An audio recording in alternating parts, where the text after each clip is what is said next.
Olá pessoal do nono ano, tudo bem com vocês? Eu sou o professor Pedro e hoje vamos ter mais uma aula de história. Prontos? Bom, para vocês acompanharem da casa de vocês, eu aconselho vocês a abrirem a apostila 1 na página 196, ok? Nós vamos trabalhar hoje o módulo 4, Contrastes do Brasil Republicano.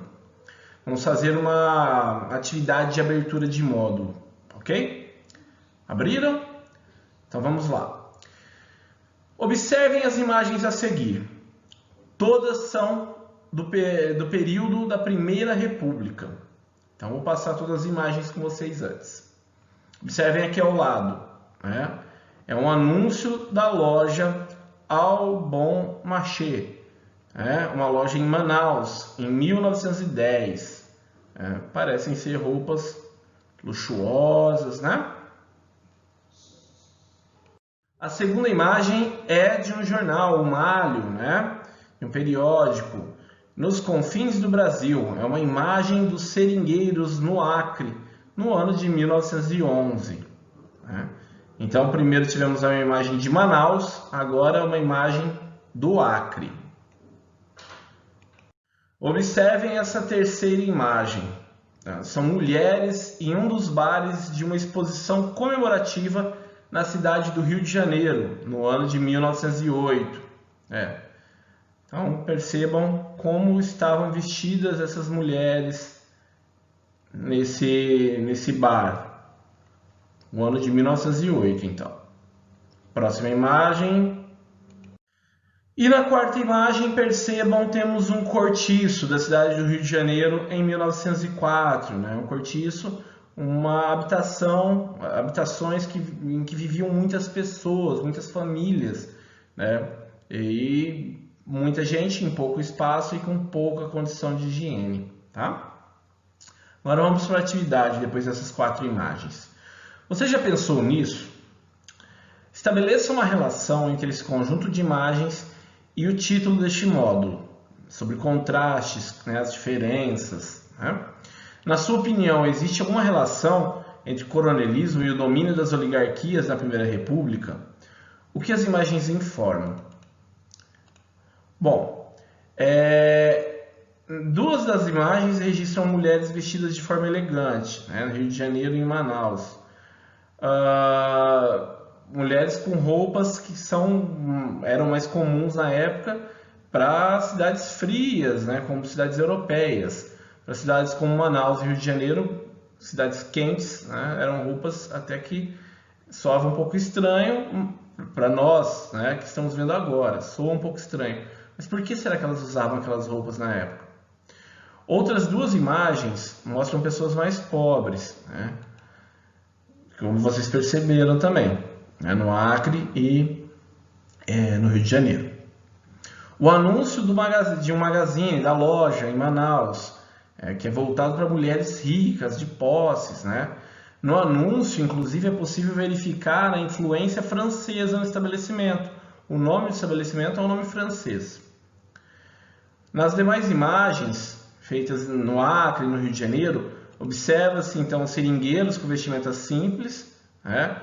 Próximos a acomodações que também são simples, e no Rio de Janeiro os moradores dos cortiços cariocas, o que representa a quantidade de pessoas pobres que viviam em condições e habitações precárias, né? É evidente então a distância social e os contrastes, as diferenças entre grupos sociais que viviam na mesma época, no mesmo país. Então, dá para fazer uma relação muito forte aí com o título do módulo. E sim, né, também podemos enxergar a relação com o coronelismo, né, e com a República das Oligarquias. À medida que o poder era dominado por um grupo social oligárquico, então poucas pessoas do poder, com muito poder, que utilizavam a estrutura do Estado em benefício próprio, a política em benefício próprio, a maior parte da população assim acabava excluída da participação política e tinha menores espaços econômicos e sociais. Isso provocava, obviamente, uma grande desigualdade social.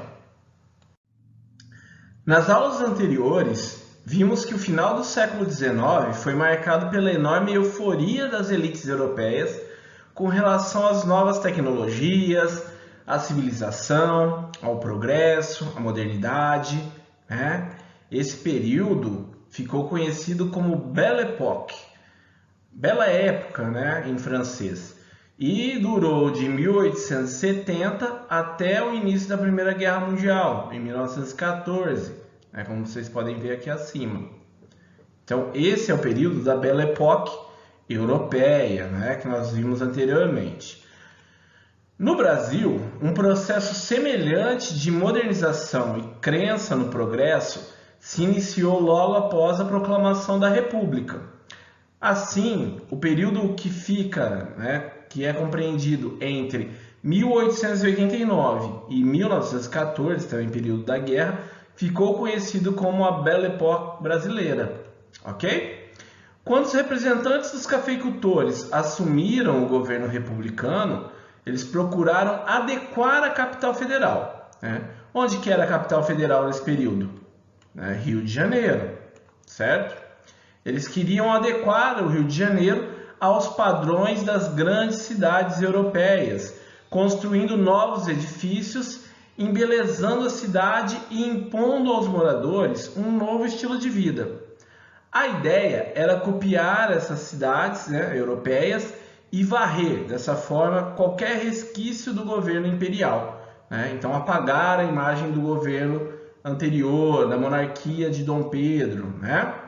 Cafeicultores e outros fazendeiros financiavam artistas, arquitetos, urbanistas, engenheiros, sanitaristas e intelectuais que modernizaram a cidade. Outros grupos que prosperavam economicamente, como banqueiros, exportadores, profissionais liberais, também apoiavam a modernização das cidades e desfrutavam dela. Agora iremos conhecer um pouquinho da Belle Époque brasileira, né? Percebam essas imagens acima. No início do século XX, prosperaram as confeitarias e os salões elegantes, né? Essa imagem, a primeira aqui, é de uma confeitaria, né? Que se tornava um ponto de encontro de pessoas que se consideravam modernas. Na confeitaria Colombo, as senhoras da cidade se reuniam para o chá da tarde. À noite, era a vez dos intelectuais e artistas desfrutarem de seu ambiente europeu. A confeitaria era tão concorrida que precisou construir um salão superior para acomodar a elite que a frequentava. A casa funciona até hoje e é um dos marcos do centro do Rio de Janeiro. Essa primeira fotografia que vocês estão vendo aqui, ela é de 1922. Olha o traje que o pessoal usava na época, né? Esse pessoal da elite. Durante a presidência de Rodrigues Alves, iniciou-se uma grande reforma urbana da capital, né? Que era o Rio de Janeiro, sob a liderança do prefeito do Rio, que era o Pereira Passos. Nesse momento da história foram implantadas redes de esgoto e de distribuição de água. Os cortiços, né, que nós vimos nas imagens anteriores, foram destruídos e seus antigos moradores foram transferidos para bairros periféricos para a construção de grandes avenidas. Então eles foram mandados para a periferia para, no lugar dos cortiços, serem construídas grandes avenidas, como por exemplo a Avenida Central, né? A atual Avenida Rio Branco, essa é da imagem de baixo, né? Então antes, essa parte da cidade era cheia de cortiços, que foram demolidos para a construção dessas avenidas. Essa Avenida Rio Branco, ela ligava o Porto ao bairro da Glória, tá? A exemplo da expropriação feita na cidade do Rio de Janeiro, na época da chegada da família real, que a família real expulsou muita gente de casa. Essa ação que desabrigou os moradores dos cortiços foi chamado de Bota Abaixo de Pereira Passos, né, que era o nome do prefeito. Então, o Bota Abaixo, né? Tudo feito em nome da modernidade e do sepultamento, enterrar o Brasil monárquico e atrasado. Essa fotografia é de 1906. Dando continuidade à análise das imagens da Belle Époque brasileira, temos aqui nessa primeira imagem né, o Teatro Municipal do Rio de Janeiro. Nesse período, novos teatros foram construídos na cidade do Rio, e o principal deles, né, é o Teatro Municipal, que a inauguração foi em 1909. Pessoal, as demais capitais do país também passaram por um processo semelhante de reurbanização. Então, estradas de ferro foram construídas, redes de esgoto de água foram implantadas e postes de luz passaram a iluminar a vida noturna. No norte do país, né, não foi nada diferente. Cidades como Manaus e Belém viveram esse processo de modernização urbana, financiado pelo lucro da borracha, né, como vimos nas últimas aulas. Na fotografia, vocês podem observar aqui, nessa fotografia nós temos o centro da cidade de Manaus, entre mais ou menos 1901 e 1902. Observe ao fundo, à direita de vocês, o Teatro Amazonas, beleza? Além da larga avenida, temos que destacar os postes de energia elétrica, ok? Entre 1912 e 1916, o prefeito Joaquim José Seabra dedicou-se a modernizar a cidade de Salvador. Foram demolidos os velhos casarões e construídas avenidas e eliminadas as marcas consideradas de atraso colonial. Nessa primeira fotografia, então, né, observe, vou fazer um xizinho aqui. Nessa primeira fotografia é a Avenida 7 de Setembro, construída nesse período, tá? Espaços como esse, europeizados, tornaram-se cartões de visita para investidores estrangeiros, que não mais encontrariam nas ruas do centro os negros, os cortiços, as ruelas escuras e a cultura popular. A maior parte dos brasileiros foi apartado dessa modernização, separado, segregado nas periferias, afastado dos recursos que eram usufruídos pelas elites, como a eletricidade, as novas formas de entretenimento e os modernos meios de transporte. Nessa fotografia ao lado, né, é o Morro da Favela, na cidade do Rio de Janeiro, em cerca de 1920. Mais tarde, a área passou a se chamar Morro da Providência. No entanto, a palavra favela se tornou sinônimo para um conjunto de habitações em que não há infraestrutura. Os morros e as periferias de todo o país se tornaram refúgio para as pessoas pobres que eram expulsas do centro durante esse processo de reurbanização.